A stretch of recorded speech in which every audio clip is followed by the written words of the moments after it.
사랑해 주시고 우리를 하나님 나라 운동에 동참시켜 주셔서 감사합니다. 하나님, 오늘 밤에 우리가 함께 나와서 말씀을 읽고 말씀 가운데에서 하나님이 우리 가운데 행하시기를 원하시는 뜻을 발견하기를 원합니다. 오셔서 우리에게 가르치시고 우리 하나님의 말씀을 통해서 우리의 삶이 어떠해야 됨을 알게 하여 주옵소서. 예수님 이름으로 기도드립니다. 아멘.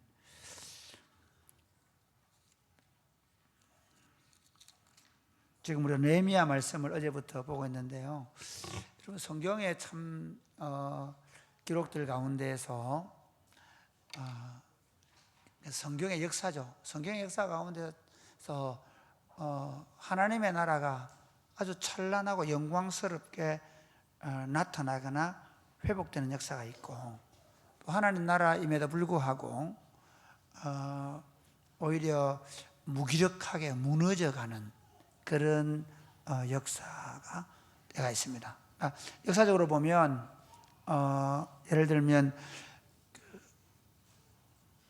출애굽을 하고, 그리고 특별히 여호수아를 통해서 가나안 정복 전쟁을 벌일 때, 그때가 이스라엘 역사에서 가장 찬란한 하나님의 왕국의 역사에서 그 가나안 땅 정복 전쟁의 역사는 구약의 역사 가운데 가장 멋진 승리를 보여주는 책입니다. 그 다음에 가장 비참한 역사는 사사기서이죠. 사사기서는 보면 계속 하나님 백성에도 불구하고 힘을 못 쓰고 계속 무기력하게 무너지는, 물론 사사들이 다스릴 때는 조금 평안을 누리고 있다가 또 외적으로 침략당해서 고생하고, 또 조금 회개하고 돌아서면 조금 낫기도 하지만 또 무너지고, 계속 반복적으로 무너지는 역사고요. 가장 심각한 이스라엘 역사의 가장 비참했던 역사는 605년부터 시작해서 597년, 586년 세 번째에 걸친 예루살렘의 멸망. 결국 586년에 예루살렘이 느부갓네살 왕에 의해서 멸망을 당하게 되는, 아주 성경에 나오는 가장 하나님의 왕국이 그 의문을 가지고, 왜 하나님 나라가 이게 망했을까? 주변 나라 사람들이 막 조롱을 했어요. 너 하나님이 천지를 만드신 하나님이라면서 어떻게 망했냐? 왜 하나님 나라가 망했는가 하는 관점에 쓴 역사책이 열왕기상하라고 말씀드렸죠. 그러니까 그만큼 하나님 나라의 가장 비참했던 역사입니다. 그런데 이제 그렇게 사사기, 그 다음에 잠시 사울, 그 다음에 사무엘, 사울, 다윗. 사울 때는 조금 문제가 있긴 하지만 그래도 사무엘, 사울, 다윗, 솔로몬, 이때가 가장 또 웅성하게 일어나거든요. 그 다음에 서서히 가라앉는데, 그리고 이스라엘 나라가 망하고 나서, 그리고 나서 70년 뒤에 바벨론 포로에서 돌아오고, 그리고 세 번에 걸쳐서 포로에 돌아오는데, 맨 마지막이 이제 BC 444년경에 느헤미야가 돌아오면서 다시 이스라엘이 잠깐이지만 아주 이 느헤미야서 자체는 굉장한 승리, 하나님의 백성들에게 영광스러운 그런 모습을 보입니다. 그런데 실제로 그 느헤미야가 처한 현실, 느헤미야가 이스라엘 백성에 대해 들은 이야기는 굉장히 비참한 이야기죠. 자기 형제 하나님가 와서 성벽이 무너지고 성문이 불타서 그냥 적들이 마음껏 떠나드는, 도적대들이 얼마든지 들어올 수 있는, 그래서 그 백성들이 참 피폐해져 있는 그런 시기에 그 이야기를 들었는데, 사람들은 주로 어떻게 하나요? 그런 얘기 들으면 망했구나, 그렇지만 다행이다. 왜냐하면 느헤미야는요, 그 당시 요즘 우리로 말하면 대통령 비서실장 정도 돼요. 술 맡은 관원장은 왕의 최측근이거든요. 대통령 비서실장. 그 당시 그 가장 강력한 제국이었던 페르시아 황제의 비서실장 정도 될 만큼 아주 막강한 권력을 가진 자이기 때문에 그냥 막 어쩔 수 없다, 안심하자, 여기서 살자, 이제 우리나라는 더 이상 소망이 없다, 그렇게 생각할 수도 있는데 느헤미야는 거기서 하나님의 비전을 보는 거예요. 여러분, 신앙생활이라는 게 어떤 거냐면요, 세상 사람들은 그래서 끝났다고 봐요. 심지어 예수 믿는 사람들까지도 안 된다, 소망 없다, 그렇게 말해요. 여러분, 어떤 상황을 보고 어떻게 말하세요? 현실주의자들, 하나님을 모르거나 하나님의 비전을 모르는 사람들은 어떤 현상을 보고 낙담해요. 근데 하나님의 사람들은 그 암담한 상황 가운데 하나님의 비전, 하나님의 꿈을 보는 거예요. 할렐루야. 오늘 제가 비전을 이루려면 이라는 제목으로 말씀을 전할 건데요, 특별히 우리 젊은 친구들이 예수 믿는 건 뭐냐면요, 우리가 예를 들면 예배에 열심히 나오고 기도 열심히 하고, 그건 믿음으로 살아가기 위한 하나의 방편이고 또 그것 자체가 믿음으로 살아가는 건 맞아요. 그러나 믿음의 사람은 비전의 사람이에요. 비전의 사람. 믿음의 사람은 어떤 상황 가운데서도 하나님의 꿈을 봐요. 하나님의 비전을 봅니다. 할렐루야. 그러니까 예를 들면 이런 거예요. 여호수아와 갈렙하고 또 다른 10명의 정탐꾼이 가나안 땅을 정탐을 했는데 보고 온 거 뭐 똑같아요. 너무 농사물이 잘 돼 있고, 그런데 여기 안악 자손을 보고 온 거예요. 안악 자손에 그냥 안악 대푼 거예요. 안악 자손에 다 악해푼 거죠. 안 된다, 못한다, 우리 현실은 메뚜기다, 우리는 메뚜기, 저 사람들은 거인족. 그랬는데 여호수아와 갈렙은 거기서 하나님의 비전을 봐요. 하나님이 원하시면 그 땅을 우리에게 주실 것이다. 그들은 우리의 떠먹는 밥이다. 할렐루야. 여러분이 성경을 볼 때, 그러니까 여러분들이 열심히 부지런히 기도도 나오고 열심히 뭘 이렇게 하고, 그거 중요하지만 정말 중요한 건요, 성경을 통해 하나님의 시선, 하나님의 비전을 볼 줄 아는 사람이 되는 거예요. 오늘 본문에 보면 이제 느헤미야가, 아니 성문이 불타고 성벽이 다 무너져서 더 이상 이스라엘에 소망이 없는 것 같은 상황에서 하나님께서 이 일을 내가 해라고 하는구나. 오히려 기도하고, 그리고 왕에게 자기를 총독으로 파송해야 될 것을 요구하고, 그리고 그 안락한 자리를 포기하고 거기에 들어가는 거예요. 그리고 이제 그 비전을 이루는 과정을 보여주는 거예요. 자, 어떻게 비전을 이루는가? 첫 번째 한번 볼까요? 우리 2장 11절부터 보겠습니다. 11절부터 15절까지 큰 소리로 시작.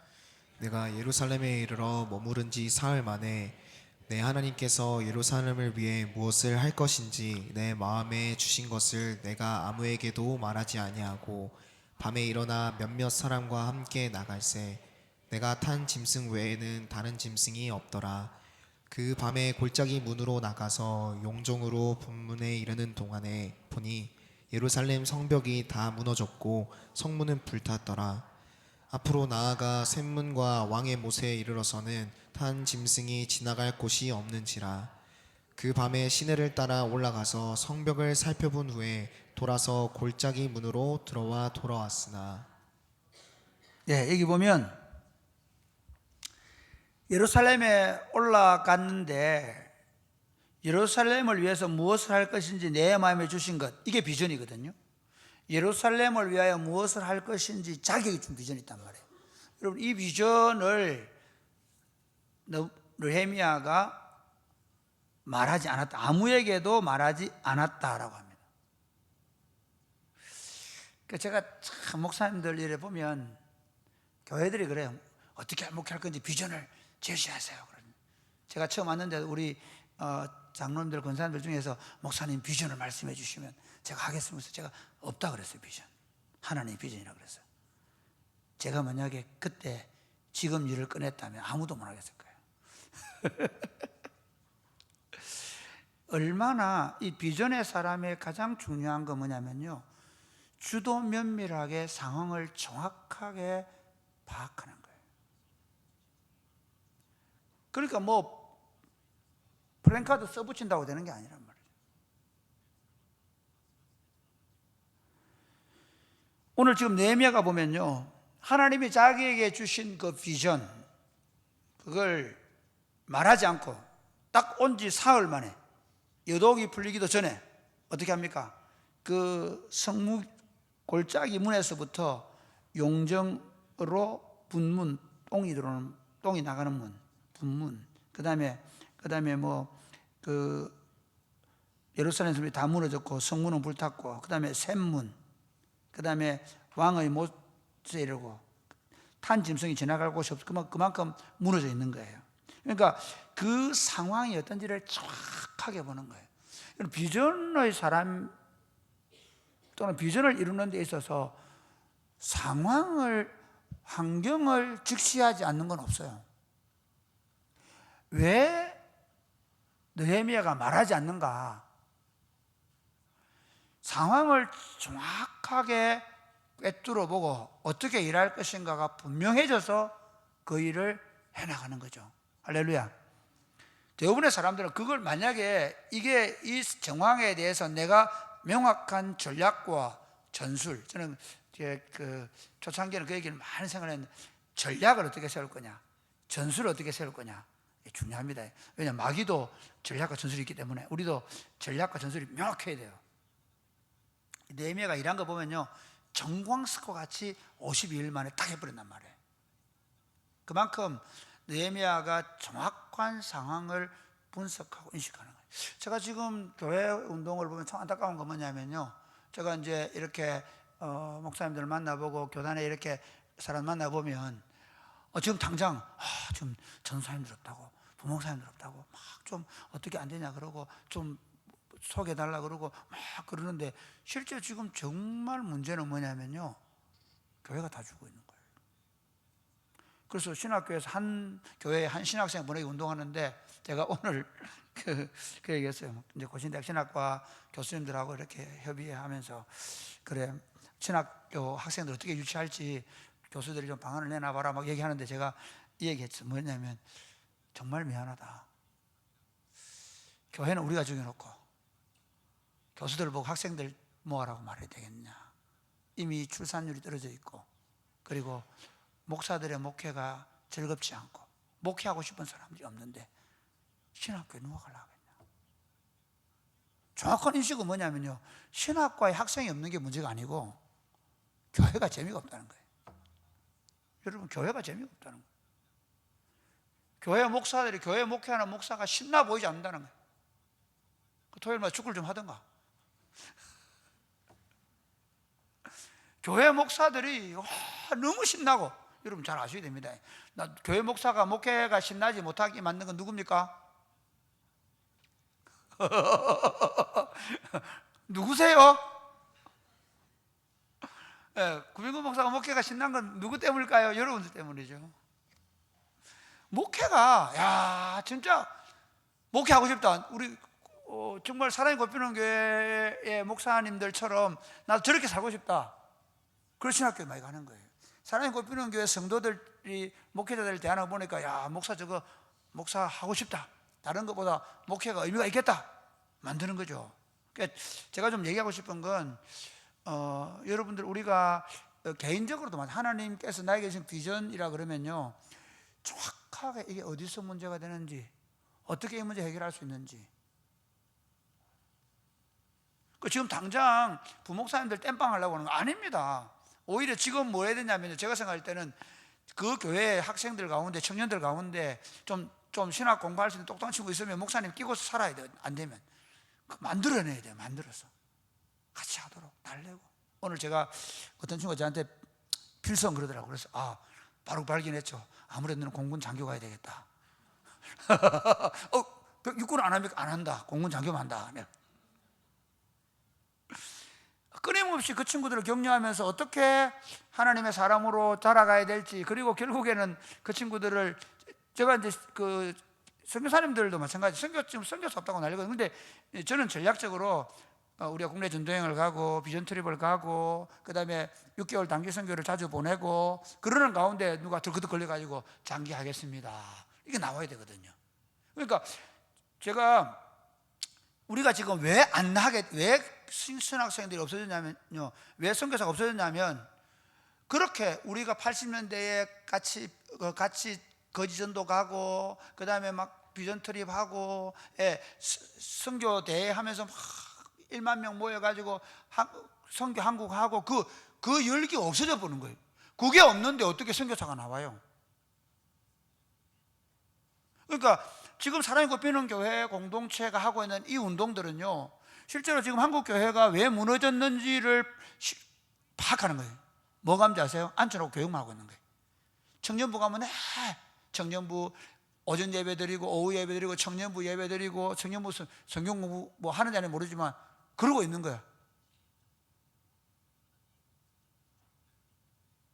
사랑하는 여러분, 비전을 이루려고 하면 어떻게 한다고요? 상황, 지금 공동체의 상황이 어떤지를 정확하게 꿰뚫어 보는 눈을 가져야 합니다. 느헤미야는 3일 만에 자기가 가지고 있는 비전을 가지고 예루살렘의 상황이 어떤지를 정확하게 처음부터 끝까지 성벽을 끝까지 둘러보면서 상황을 정확하게 파악합니다. 아마 제가 볼 때는 그냥 파악한 정도가 아니고 어떻게 해야 될지 아마 나름대로 생각을 하면서 길이도 재고 다 했을 거예요. 이게 그냥 한 건 아닌 것 같아요. 그냥 돌아본 건 아니에요. 왜냐하면 나중에 나오는 안을 보면 알 수 있어요. 밤새 그 일을 한 겁니다. 아무도 모르게. 두 번째 한번 볼까요? 두 번째, 자 16절부터 18절까지 시작.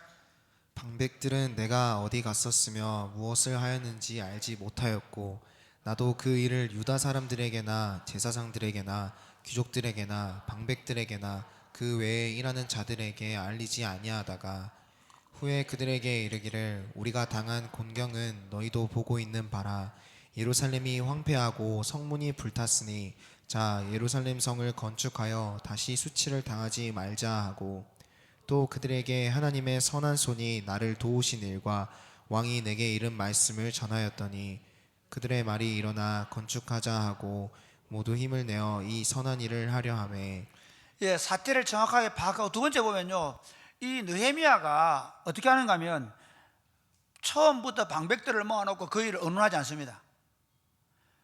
자기에게 정확하게 이 일에 대한 어떤 대안, 전략이 섰을 때, 그때 여기 보면 유다 사람들, 제사장들이나 귀족들에게나 방백들에게나 그 외에 일하는 자들에게 알리지 아니하다가 말하지 않았다는 거예요. 그게 뭐 시간은 많이 길지는 않습니다만, 그러나 분명한 건 뭐냐면 자기 나름대로 정확하게 이 일을 계획을 분명한 전략이 선 다음에 이 일을 공유하는 거예요. 지도자들과 함께. 어떻게 하나님께서 자기에게 이 비전을 주셨는지, 그리고 어떻게 하나님의 손이 도와서 왕이 나에게 어떻게 그 일을 할 수 있도록 해 주었는지를 이야기하는 거예요. 그러면서 이 일이 하나님의 뜻이고 하나님께서 이루실 것이라고 그들을 설득하는 겁니다. 종종 우리가 이제 사회 가다 보면 지도자들에 대한 설득, 지도자들이 참 이게 이제 아쉬운 건데요, 지도자들이 껴있는 사람들이 되어야 돼요. 지도자들이 뭐 세상적으로 공부를 많이 하고 그런 건 아니지만 영적으로 껴있어야 돼요. 참 답답하죠. 만약에 그 느헤미야와 함께 같이 있던 방백들이 이 일에 대해 협력이 안 됐다면 일을 못하는 거예요. 그래서 정확한 때에 지도자들과 비전을 공유하는 겁니다. 이런 표현 좀 그런데, 제가 처음 와서 이렇게 사역을 처음 시작할 때는 솔직히 말씀드리면 다 말 안 했어요. 어쩔 수 없이 한 가지씩 했어요. 왜냐하면 다 말하면 다 이해할 수 없기 때문에. 왜? 공동체에게 제가 금요일마다 같이 공부하고 같이 설교를 듣고 같이 계속 소그룹을 하면서 하나님의 말씀을 같이 계속 공유하는 일을 하는가 하면요, 영적으로 생각할 줄 아는 훈련, 아까 하나님의 비전이 주어질 때 그 비전을 이해하고 받아들일 수 있는 수준이 리더들이 안 돼 있으면 사실은 하나님의 비전을 이룰 수가 없어요. 그런 경우 종종 있다. 우리 옛날에 우리 교회인데 그런 얘기 많이, 우리 목사님은 그 세미나만 갔다 오면 교회가 막 프로그램을 바꾼다 그러죠. 그렇죠? 그런데 그게 거꾸로 생각해 보세요. 그게 아무리 맞는 일이라도 뭐가 안 돼 있으니까 거꾸로 목사님은 문제가 아니에요.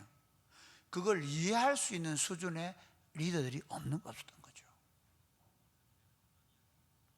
그러니까 하나님의 일을 하려고 하면요, 하나님의 비전을 이루려고 하면 지도자 한 사람이 아니라 그 지도력을 이룰 수 있는 공동체, 그러니까 집단적 지성 내지는 공동체의 리더십들이 명확하게 서 있어야 돼요. 느헤미야는 그 지도자들에게 이제 정확한 때에 하나님이 왜 자기를 보내셨는지, 그리고 하나님이 왕을 어떻게 움직이셨는지, 그리고 자기가 무엇을 할지를 정확하게 제시를 합니다. 그 다음 세 번째 한번 볼까요? 19절부터 한번 보겠습니다. 19절부터 20절 같이 시작. 호론 사람 산발락과 종이었던 암몬 사람 도비아와 아라비아 사람 게셈이 이 말을 듣고 우리를 업신여기고 우리를 비웃어 이르되 너희가 하는 일이 무엇이냐, 너희가 왕을 배반하고자 하느냐 하기로, 내가 그들에게 대답하여 이르되 하늘의 하나님이 우리를 형통하게 하시리니 그의 종들인 우리가 일어나 건축하려니와 오직 너희에게는 예루살렘에서 아무 기업도 없고 권리도 없고 기억되는 바도 없다 하였느니라. 여기 보면 산발락과 종이한 암몬 사람 도비아, 아라비아 사람 게셈이 이 말을 듣고 라고 이야기합니다. 이 사람들이 요단 동편 지방에서 이 땅을 지배하고 있는데요. 그러니까 결국 예루살렘이 회복이 되면, 지금 같은 페르시아 제국에 있지만 그러나 그들의 또 왕국의 주도권이 바뀌는 거예요.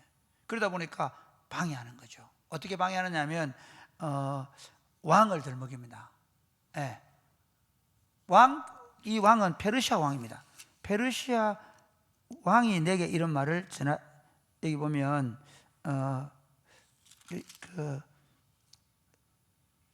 여기 보면 너희가 왕을 배반하고자 하느냐라고 합니다. 왜냐하면 성벽 재건이라는 것은 어떻게 보면 반란을 꾀할 수 있다라는 것을 말해주는 거예요. 굉장히 어찌 보면 이 성벽 재건을 가지고 반란을 꾀한다라는 어떤 그런 걸 씌우는 거죠.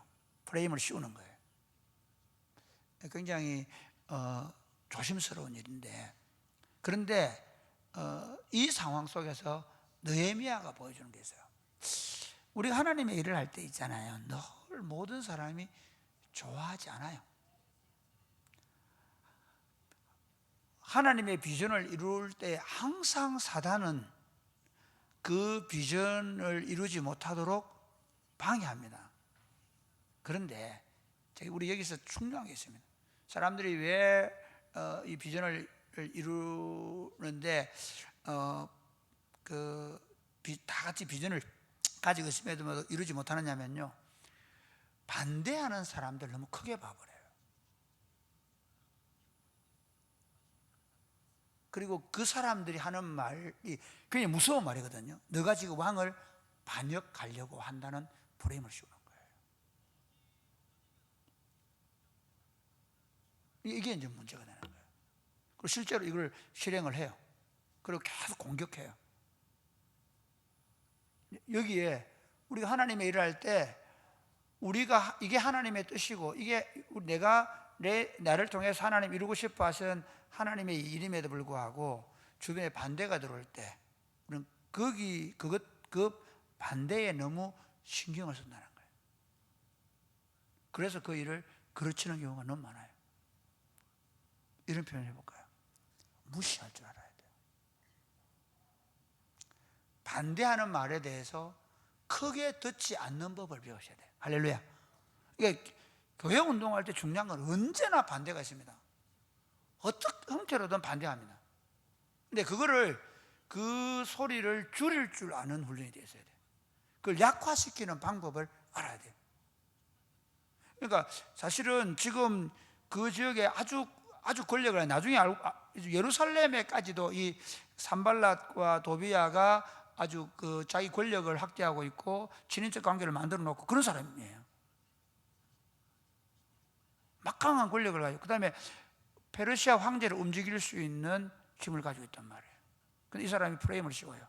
반역하려고 한다. 근데 그거를 얼마나 그 소리를 줄일 수 있느냐는 거예요. 참 재밌는 건 교회 운동하다 보면, 그러니까 우리 하나님 일을 하다가 하려고 하는데 주변에 좀 건드리면 그냥 거기 팍 부딪혀버려요. 싸워버려요. 그래서 하나님 일 온데간데 없고 싸움으로 끝나버려요. 아니면 낙담해버려요. 에이씨 안 한다. 그럴 것 같으면 못 하겠다. 근데 하나님의 비전을 이루려고 하면 반대하는 목소리를 축소시키는, 무시할 수 있는, 사람을 무시하는 말 아니면 또 그래 또 오해할라. 사람 무시하는 게 아니라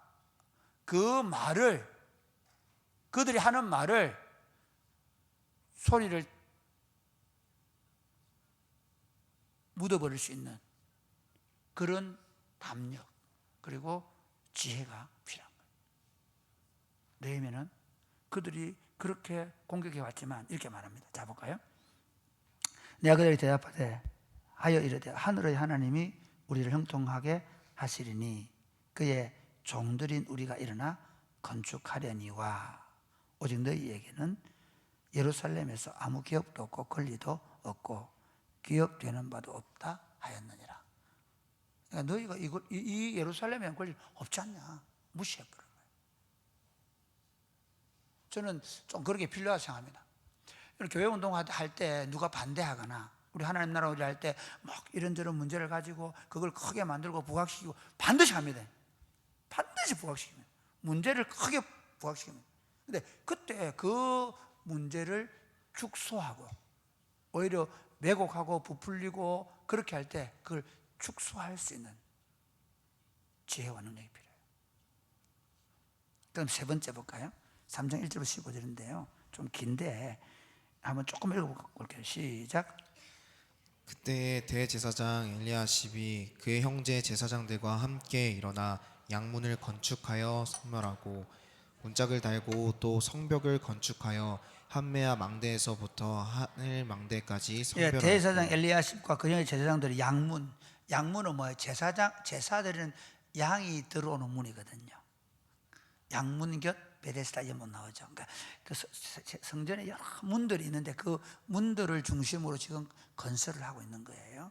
이 참 재밌는 건요. 어떻게 하냐면 이 지금 1절부터 여러분 나중에 읽으면 15절 그것도 뒤에까지 계속 어떻게 하느냐면 구역을 정해줘요. 그리고 그 구역을 정해놓고 그 구역대로 맡아서요. 그런데 우리 한번 볼까요? 8절 시작. 그 다음은 금장색 힐리의 아들 우시엘의 5절 시작. 그 다음은 드고아 사람들이 중수하였으나 그 귀족들은 그들의 주인들의 공사를 분담하지 아니하였으며. 드고아 사람들이 중수했는데 그 귀족들은, 그러니까 참여하지 않은 귀족들이 있단 말이에요. 우리가 이 비전을 이루는 네 번째 원리가 뭐냐면요, 우리는 막 다 해야 된다고 생각해요. 심지어 막 안 하면 막 서로 공격하고 싸우다가 에너지를 빼앗겨 버려요. 하나님의 일할 때 아까 얘기했죠. 반대하고 왜곡하고 방해하고 하는 사람들의 소리는 어떻게 하라고요? 축소시키는 거예요. 그 소리를 무시할 줄 알아야 돼요. 또 하나는 뭐냐면요, 참여하지 않은 자들에 대해서도 개의치 않는, 참여하지 않는 자들에 대해서도 개의치 않고 공동체가 일할 수 있어요. 할렐루야. 교회 가보면 그래, 교회 뭐 하는, 누구는 왜 안 하는데, 뭐 누구 예전대로 왜 참여 안 하는데, 뭐 다 그렇죠. 예. 그럼 하나님의 일은 안 돼요. 제가 교회 여러분 이번에 그 지금 봉사자도 모집하고 있고 뭐 김장도 하고 있고 이렇게 할 때 절대로 앞으로 뭐 할 때 방해하는 사람에 대해서 우리는 언급하지 않는다. 아멘. 뭐 왜 방해하는데, 그 사람 왜 가라는데, 그 사람하고 가서 싸워, 그럴 리가 없어. 방해 안. 또 하나는 참여하지 않는 사람에 대해서 개의치 않는다.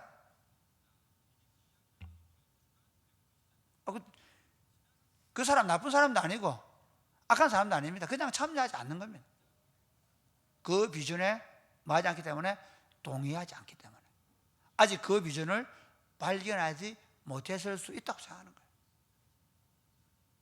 그러니까 여기 보면 이 귀족들 빼고는 지금 사실은 제가 번호를 다 매겨놨는데, 오늘 제가 20분까지, 지금 그 뒤에 이제 또 16일부터 또 있는데, 사람들이 그러니까 이 수십 군데로 나누어서 다 구역을 정하고, 오늘 15절까지가 20구역이 나눠져 있어요. 나중에 이제 내일부터 또 보면 그렇게 해서 그 구역을 동시에 완공을 해버려요. 52일 동안. 말씀을 맺겠습니다. 시간이 많이 갔는데, 하나님 나라 일은 본자들이 할 수 있습니다. 수많은 사람들이 예수 믿는다고 하는데, 그 당시에 예루살렘에 있는 어떤 사람도 이 일에 눈을 뜨지 않았습니다. 하나님은 하나님을 통해서 느헤미야를 깨운 겁니다. 느헤미야에게 비전을 눈을 뜨게 한 겁니다. 그리고 그 느헤미야가 아주 신중하게, 그리고 정확하게 상황을 분석하고, 그리고 분명한 전략을 세우고, 그리고 어떤 방해에 대해서도 무시하고, 철저하게 무시하고, 그리고 동참하지 않는 사람들을 개의치 않으면서 함께 협력할 사람들과 이 비전을 이루어 나갑니다. 사랑하는 곱비는 교회 성도 여러분, 하나님의 비전을 이루어 나갈 때 먼저 여러분 자신을 생각해 보십시오. 여러분이 못할 일을 가지고 자꾸 못한다, 안 된다 말하지 마세요. 하나님의 일을 방해하는 게 되는 거예요. 여러분이 못하는 일에 대해서는 그냥 조용히, 안 보이는 거예요. 이해되십니까? 여러분이 안 보이는 거예요. 반대로 하나님의 교회에 문제가 보이고, 하나님의 교회 해야 될 일이 보일 때 저거 지적하지 말고, 하나님 내한테 보여주시네, 내보고 하라고 하시네.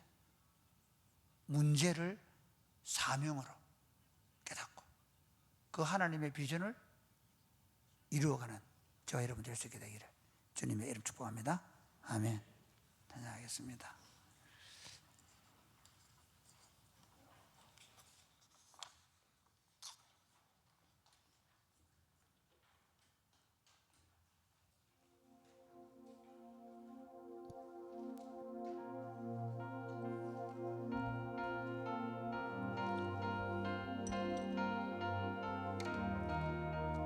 일어나 찬양할까요? 주의 나라가 임할 때. 주의 나라가 임할 때, 하나님 임재하실 때, 하나님 임재하실 때 예배가 회복되며 기적은 일어나네. 기적은 일어나네.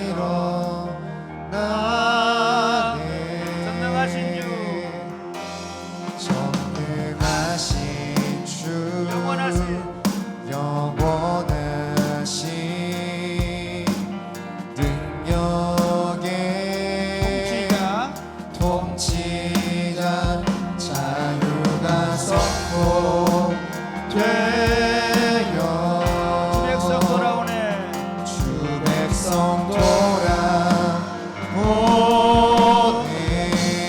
하나님 나라 하나님 나라 임하소서. 영광과 존귀 능력과 위엄 놀라운 사랑의 기적의 하나님 지금 이곳에 오소서. 하나님 나라 임하소서. 하나님 나라 임하소서. 영광과 존귀 능력과 놀라운 위엄 사랑에 놀라운 사랑의 기적의 하나님 지금 이곳에 오소서. 높고 위대하시니 주 높고 위대하심을 크게 외쳐 선포하네. 만왕의 왕 주 하나님 지금 오소서. 주 높고 위대하심을 크게 외쳐 선포하네. 만왕의 왕 주 하나님 지금 오소서. 오늘 괜찮다고 피곤하실 텐데 그런 기도하고 나와서 감사합니다. 저는 사랑의 꽃피우는 교회 이야기가 하나님의 비전이라고 생각합니다. 한국 교회가 지금 너무 어렵습니다. 제가 어제 오늘 교단의 여러 기관들을 방문하는 일을 했는데요. 총회장님과 모든 임원들이 가는 곳마다 다들 너무 어렵다, 지금 안 된다라고 말합니다. 그런데 하나님께서 우리에게 이 작은 공동체 안에, 이 작은 공동체, 그리고 이 시골에 있는 지방에 있는 도시임에도 불구하고 하나님 나라가 어떻게 이루어지는 우리에게 보여주고 있습니다. 이렇게 기도하겠습니다. 하나님, 우리 입을 넓게 열게 하여 주옵소서. 우리 입을 긍정적으로 열게 하여 주옵소서.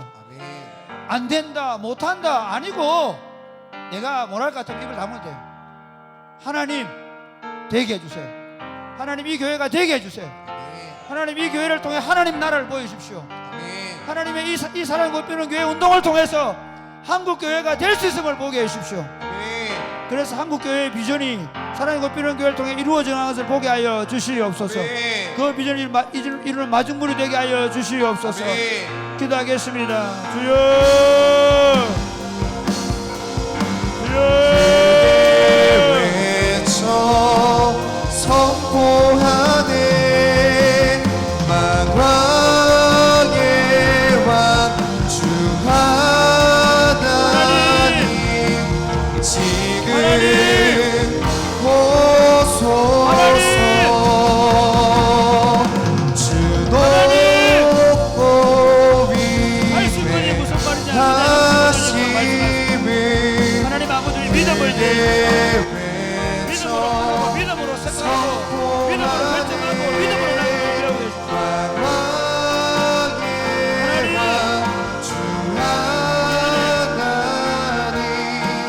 예루살렘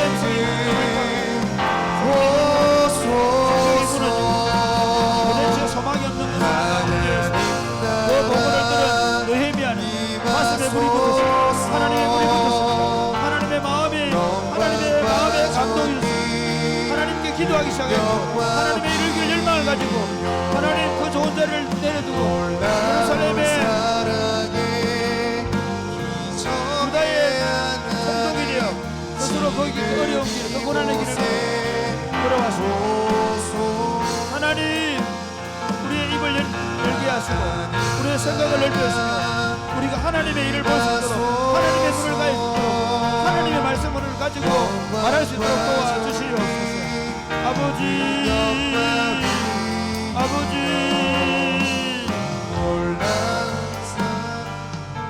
하나님 아버지, 느헤미야가 예루살렘 성벽이 다 무너지고 성문이 불타고 도대체 예루살렘이 소망이 없을 그때 그 이야기를 들은 느헤미야가 하나님의 비전을 발견한 것을 봅니다.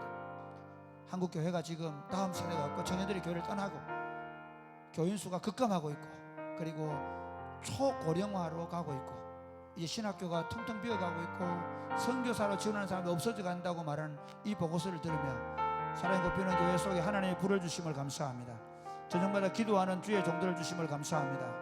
우리 눈을 열어 주시옵소서. 우리 눈을 열어 주시옵소서. 누구든지 말하려고 하거든 하나님의 말씀을 하는 것처럼 하라고 하셨는데, 하나님, 우리가 말할 때 인간의 부정적인 소리가 아니라 하나님의 비전을 따라 말하는 훈련이 되게 하여 주시옵소서. 내 입을 넓게 열라 내가 채우려 하신 대로 우리가 입을 넓게 열고 기도하게 하여 주옵소서. 그리하여 하나님의 비전을 이루게 하여 주옵소서. 예수님 이름으로 기도드립니다. 아멘. 주님, 나를 택하사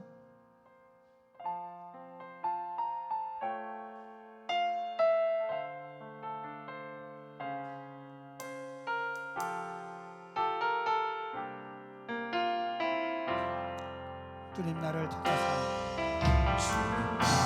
나를 택하사 잃어버린 자에게 아버지의 사랑을 나누게 하시네. 어두움을 밝히며 차가운 마음 우리는 진리에 비춰나게 하소서.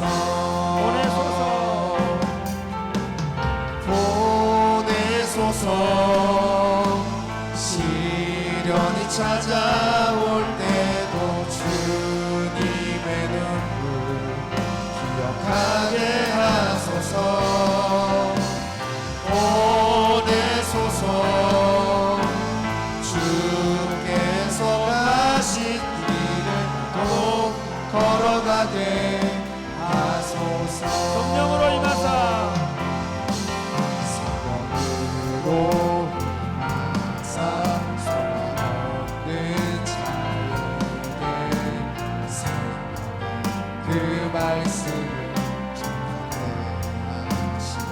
목자 없는 자 없는 양같이 방황하는 저들에게 주의 사랑 전하게 하소서.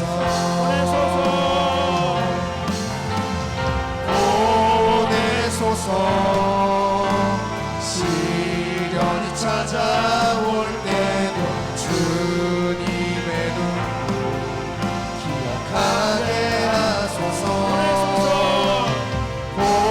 보내소서. 주께서 가신 길을 또 걸어가게 보내소서. 보내소서.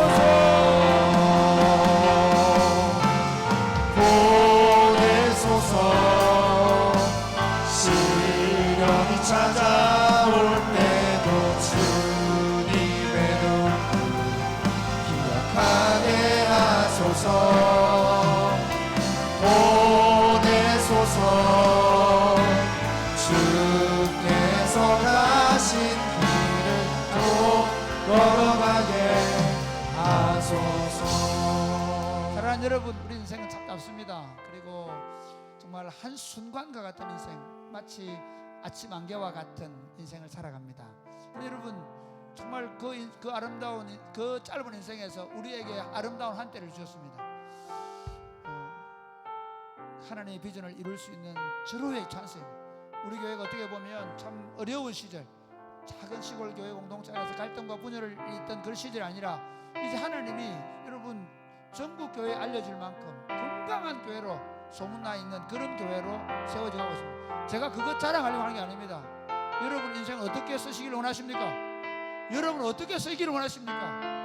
하나님, 제 인생이, 여러분의 연세가 80이 되든 90이 되었든, 하나님, 내 인생이, 내 마지막 인생이 주를 위해, 하나님의 교회와 복음을 위하여 기도를 하든 전도를 하든 김장을 하든, 하나님, 내가 주님의 복음을 위해서 내 삶을 지금 드립니다. 받으시옵소서. 아멘. 사랑하는 청년 여러분, 여러분의 인생이 길어 보이죠? 그렇지 않습니다. 너무 짧습니다. 하나님, 내 인생을 주께 드립니다. 아멘. 하루하루를 주를 위하여 쓰임받기를 원합니다. 아멘. 주님, 나를 사용하여 주시옵소서. 아멘. 주를 위하여 하루하루를 최선의 것으로 드리며 살게 하여 주시옵소서. 아멘. 어딘지 쓰시겠다고 하면 오늘 하루밖에 살 수 없다는 생각을 가지고 거기 내 자신을 던지기를 원합니다. 기도하겠습니다. 주여, 주여, 가소서 보내소서. 시련이 찾아올 주님의 눈 주님의 영광을 위하여 서서, 나게 하소서. 주님의 나라가 이 땅에서 일을 하소서. 하나님의 복음이 되고 하나님의 교회가 되고 하나님의 나라가 다시 회복되는 일을 위하여 쓰십시오. 주님, 오늘 하루를 살아도 주님의 영광을 위하여 쓰임받기를 원합니다. 오늘 단 하루를 살아도 주께서 원하시는 일을 위하여 쓰임받기를 원합니다. 주님, 저를 쓰십시오. 우리를 쓰십시오. 우리를 사용하여 주시옵소서. 우리를 주의 나라와 복음을 위하여 아름답게 사용하여 주십시오. 주님의 귀한 뜻을 이루는 일에 우리의 기꺼이 자신을 드리기 원하오니 주님, 사용하셔서 우리를 통해 하나님의 뜻이 이루어지는 것을 보게 하여 주시옵소서. 우리 자신의 삶을 하나님 하루하루를 최선을 다해드림으로 말미암아 하나님께서 더 아름답고 더 영광스러운 교회로 세워져 가시는 것을 볼 수 있도록 주님 도와 주시옵소서. 우리로 예수 그리스도 안에서 하나님 나라를 위해서 살아갈 수 있는 길을 보여주신 것을 감사합니다. 아멘. 하나님, 느헤미야가 왔을 때 그 느헤미야와 함께 일했던 그 사람들의 이름들이 느헤미야에 기록되고 있습니다. 무너진 성벽을 재건하고 성문을 다시 세우면서 하나님 나라 이스라엘의 회복을 꿈꾸던 그들의 영광을 봅니다. 하나님 아버지, 한국교회가 지금 어렵고 이제 무너져 간다고 말할 때 사랑의 꽃피는 교회에 써가시는 이 하나님 나라 이야기를 써가는 한 모퉁이를, 한 귀퉁이를 한 문짝을 세우는 일로 우리가 쓰임받기를 원합니다. 아멘. 하나님, 하나님이 기뻐하시는 대로 사용하여 주옵소서. 아멘. 우리 자신을 주께 즐거이 드리게 하여 주시옵소서. 아멘. 주님의 영광을 위하여 쓰임받는 복된 인생이 되게 하여 주옵소서. 아멘. 그 영광의 자리를 어리석게 비하지 않도록 도와 주옵소서. 아멘. 심지어 그 영광의 자리를 방해하지 않도록 도와 주옵소서. 아멘. 예수님 이름으로 이거드립니다. 아멘. 아멘. 내는 주의 영광을 보내.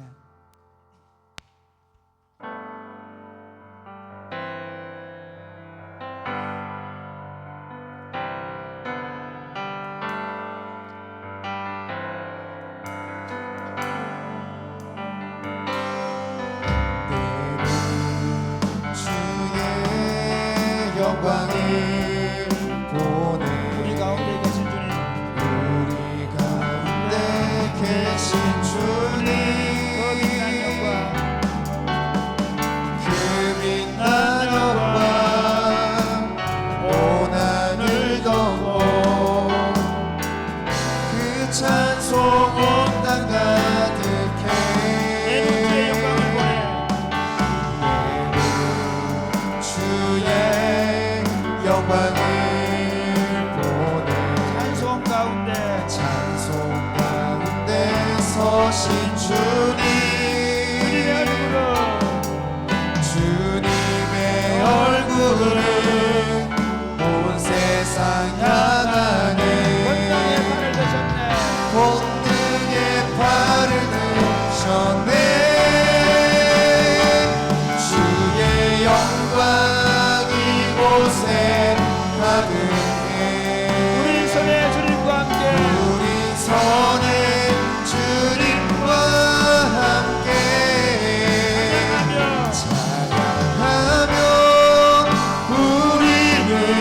전진하리 모든 열방 죽을 때까지 모든 열방 주볼 때까지 하늘 아버지 우리 새롭게 하사 하늘 아버지 우리 새롭게 하사 열방 중에서 주를 섬기게 하소서 모든 나라 일어나 찬송 부르며 영광의 주님을 보게 하소서 주의 영광 이곳에 가득해 우린 선해 주님과 함께 찬양하며 우리는 전진하리 모든 열방 죽을 때까지 모든 열방 주볼 때까지 마지막으로 기도하겠습니다. 사랑하는 여러분, 참 놀라운 게요, 눈입니다. 눈.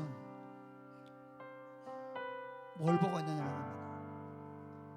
사람들이 보는 대로 생각하고 해서 그만큼 중요한 눈입니다.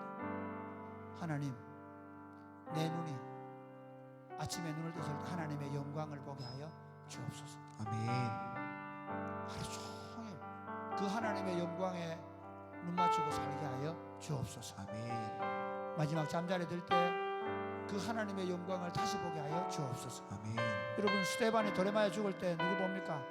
주 예수의 영광을 봅니다. 그 하나님의 그 아름다운 그 부활하신 그리스도의 영광을 봅니다.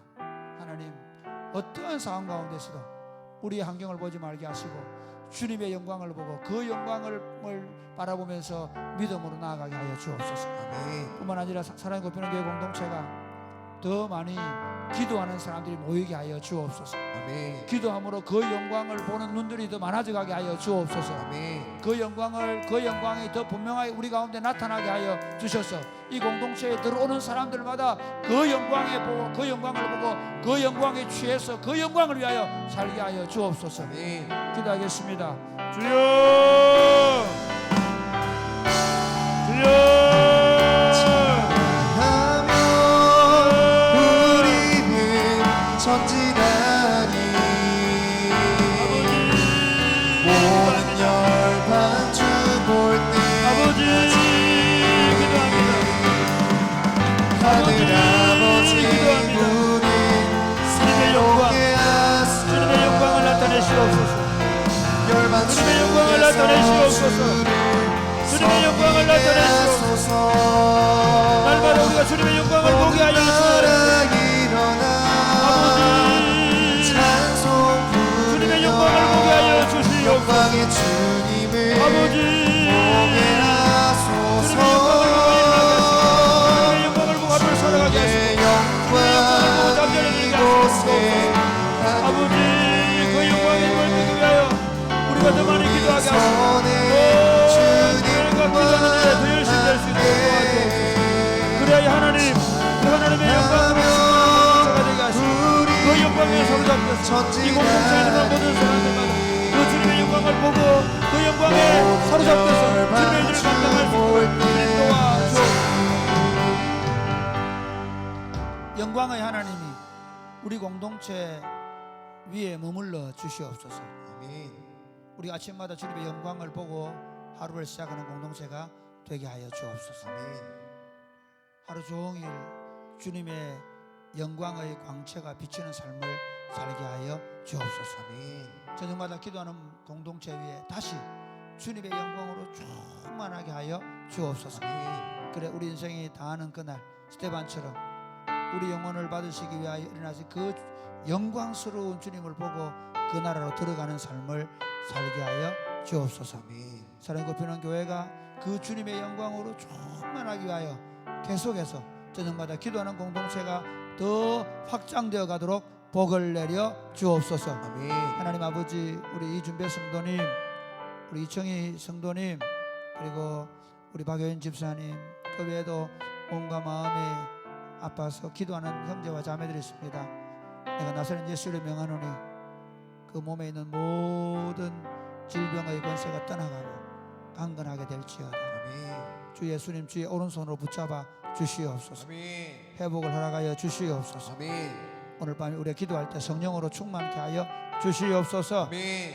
예수님 이름으로 기도드립니다. 아멘. 아멘. 다 같이 기도하겠습니다. 주여